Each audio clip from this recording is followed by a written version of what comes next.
pues que nunca imaginé que iba a pasar. I don't know, it's very emotional. Do you know that there's a cruel reality associated with America's favorite pastime, baseball? For a select few in the game's history, their greatness was never fully realized. Many whose careers were stolen by injuries and some of them self-destructed their glory. We give you 7 such MLB careers cut short. Number 7, Fernando Valenzuela.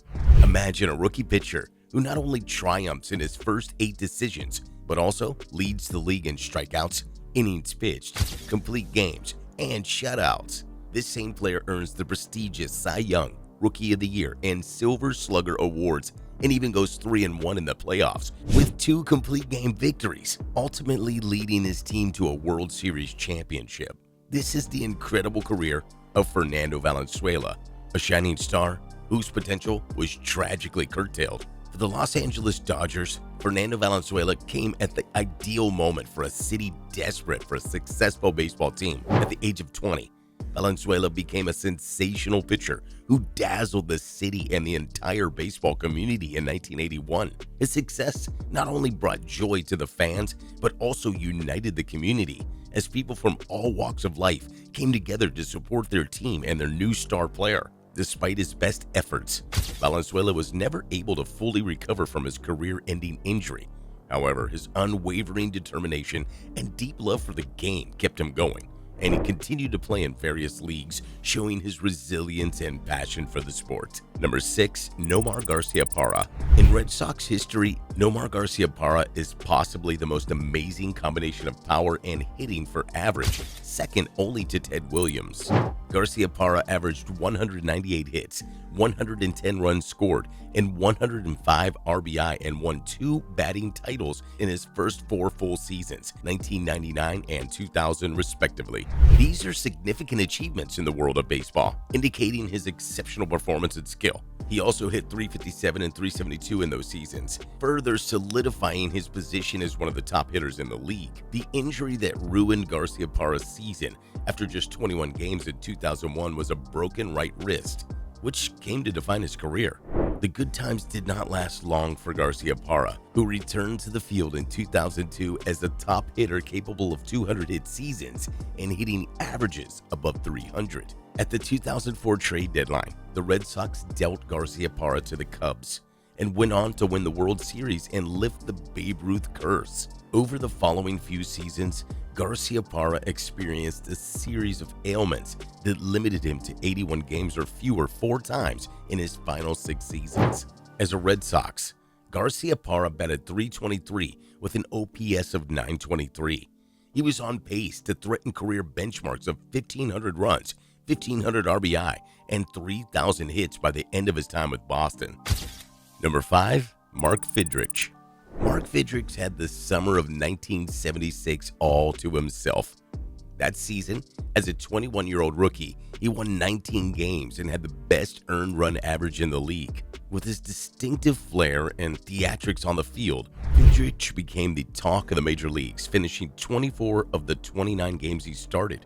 Every time Fidrick threw in Detroit's Tiger Stadium, a full house was present, and the fans were rarely let down. But Fidrick left the game as fast as he made himself a household name. His unique playing style, which included talking to the ball and grooming the mound, was a breath of fresh air in the game, but it also put a lot of strain on his body. Due to unidentified rotator cuff issues and a knee injury sustained at the beginning of the 1977 season, Fidrick was only able to make 18 starts in the following 3 seasons. Fidrick finished pitching before the end of 1980 and retreated to his Massachusetts home. His disappearance is the perfect example of a career cut short, and it simply heightens the mystery surrounding him. After retiring, Fidrick grappled with life outside of baseball, battling depression and financial difficulties. His story serves as a stark reminder of the harsh realities that can follow a career cut short and the challenges that athletes face when their playing days are over. Number 4, Shoeless Joe Jackson. Shoeless Joe Jackson achieved almost absurdly high numbers during his career. Jackson has the 3rd highest lifetime hitting average in baseball history and has 5 times surpassed an OPS of 1,000. Jackson hit .393, swiped 102 bases, and amassed 656 hits between 1911 and 1913. But Jackson's best season might have been his last. Despite his career being cut short, Jackson's impact on the game is undeniable. His impressive stats and unique playing style have earned him a place in baseball history. Number 3, Sandy Koufax. Sandy Koufax was the best pitcher in the game from 1961 to 1966. During that span, Kofax pitched 35 shutouts, 4 no-hitters, and 1 perfect game, while winning 129 games and losing just 47. During those years, he led the National League in strikeouts 4 times, won 3 Cy Young Awards, 5 consecutive ERA crowns, and an MVP award with 2 runner-up finishes.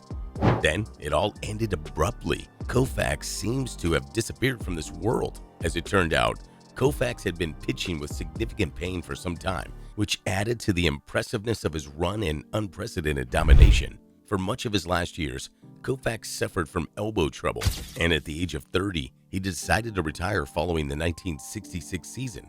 Number 2, Ted Williams.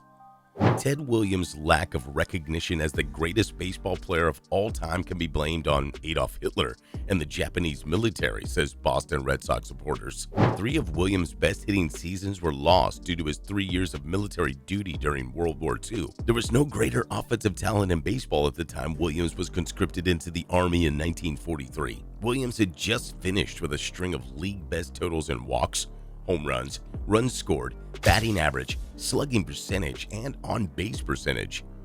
In 1946, Williams started his post-military career, and he didn't look back. Between 1946 and 1951, Williams earned 2 batting crowns and 2 MVP honors, finished first in the league in other categories, and completed the Triple Crown. Williams led the American League in OPS for 8 straight seasons until suffering a broken arm in 1950. He was then called up to serve in the military during the Korean War, so he missed most of the 1952 and 1953 seasons. 5 of Williams' finest years have elapsed. Just think about where he might rank among the all-time leaders if he had been allowed to pursue a full career. Number 1, Ken Griffey Jr. According to the stats, Barry Bonds is the career home run king in baseball, but Ken Griffey Jr. might be the legitimate winner of baseball's most coveted career achievement. Griffey Jr. won 4 home run titles between 1993 and 2000, and except for 1 season that was cut short due to injury, he never hit fewer than 40 home runs. Due to his infamous 1995 collision with the outfield wall, Griffey was only able to play in 72 games that season due to the significant wrist injuries. After making a comeback the next season, Griffey went on to smash 209 home runs and drive in 567 runs in 4 more seasons. After being traded to his hometown Cincinnati Reds in 2000, Griffey started a new kind of streak. Griffey was limited to just 226 games during his 3 seasons of season-ending injuries, which occurred every year from 2002 to 2004. If Griffey had been able to maintain some degree of health during his prime, what would the history of baseball look like? Griffey's numerous injuries prevented him from hitting perhaps 125 home runs. Griffey should be aiming for more like 755 home runs rather than 630. Sounds familiar? That's a wrap for now. If you enjoyed it, we greatly appreciate your support by hitting that like button below. If you want to stay in the loop and stay updated with more fantastic content like this, please subscribe to our channel by clicking the red button and activating the notification bell. Your support means the world to us.